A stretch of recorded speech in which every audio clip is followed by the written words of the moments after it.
On salminaama banndiraaɓe ndarooɓe men e heɗotooɓe men. Hannde ma ni min wondi e mooɗon daga ɗo MBC studio.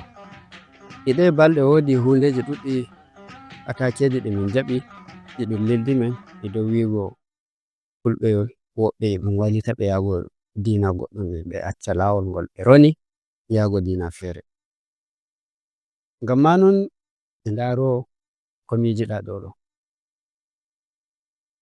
Ko yiyete e ɗo kanjum woni caɗeele ɗe ɗe keɓdiga les dow meɗen. Ngam bawɓe haala wi hemaadi feccake ko goɗɗo yurno nder. Ko woni non fulɓe meɗen nde fuu en waawi manoraaki hoore meɗen. Allah hokki en jawdi, Allah hokki en garal, Allah hokki en laamu, Allah hokki en andal, Allah hokki en risku. Fuu ɗum nafaayi to ɗum nafi. Hannde fulɓe hawtaayi hoore, fulɓe daraaki faamindiri, andal ngal to ngal nafi. No mballitirɗon ko'e mon, no mballitirɗen en fuu meɗen. Andal annduɗo fuu to jangi he dogga nder gasol jooɗo latto bana fowru to heɓi hanyon tan e ɓiɓɓe muɗum.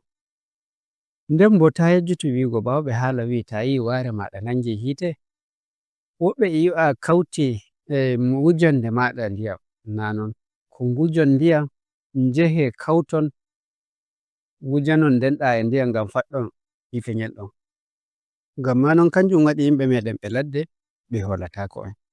Ko waɗi fuu kawte meɗen ɗe ɗe ngurtinɗen kawte fulɓe ɗe ɓurna pat ma joni yimɓe meɗen fulɓe ɓe hulai kawte ɗe. Ko waɗi non? Ngam ha joni woɓɓe yi'a wala ko ɓe ngi e leddi, wala ballal gongal ngal ɗum holliti ɓe ɗum wari ɗum waytini ɓe hoore ko ɗum findini ɓe. Ko waɗi non?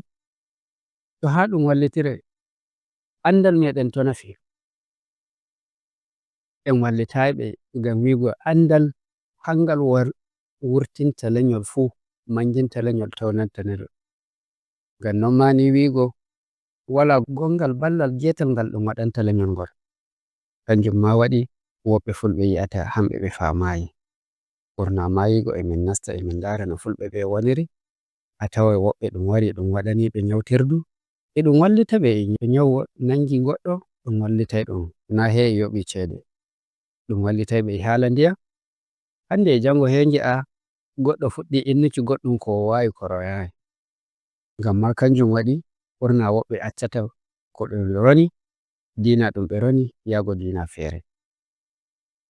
So ngam non ma wiigo to on gi'e aibu maɓɓe enen haani ummoɗen daroɗen, enen wiccini ɓe meɗen, enen hubini ɓe meɗen ngam gonga ka ngota. Ngam non ma an ndarowo yahu woodi nder dosɗe leydi woni constitution, yahu ndara section 38 of the Constitution Federal Republic of Nigeria. Ta ndari ɗo a jangi section ɗum ɗon tan ɗum min inni a famai ko min mbi. Ngam non hanjum hani ummoɗen daroɗen kawtidiren to na non e kawte ɗe e modiɓɓe men e marɓe laamu e marɓe andal e marɓe jawdi.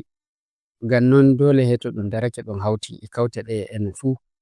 Kawte ɗe ɗe kawtayi ko moye fuu hoore mum haɓanta. Nden bo lenyol bo e dogga kawtal nga'al. Ngam non ummoɗen daroɗen ballidiren ngam kisnen yigo ma kanjum fooɗi fuu yaware nde ɗum waɗanta lenyol joni. Joni ma e leydi ndi a tawai ha goɗɗo yiɗi suɗiki hoore muɗum to wi'e yo pullo, ngam ko ummi fuu e ɗum ɓarana ɗum fullo, ɗum wara e ɗum wujana ɗum ɓalinde. Ko ngam non ma an gaɗowo dawrugol woni politics andu wiigo lenyol ma hamɓe woni lenyol ma, ndaru ɓe fombina ɓe iɓe dogga ɓe maɓɓe no ɓe ngatta pat iɓe mballita ɓe maɓɓe. Ndaru bano ande ɗe ɗe ɗum watta ɗe scholarship e jande e heɓanki woɓɓe no waɗa. Amma enen ɓe weɗen bo wala ko ɓe dole bo jande nden ɗon andal ngal ɗon hangal hisnata lenyol to ngol woni fuu e adunaaru ndu. Ngam non yigo wakkati tawi min e ɗo min daroto e toɓɓere amin nde hande ngaɗe ko tokkaki men e Facebook amin, YouTube amin ngam keɓon taskaramji kesi.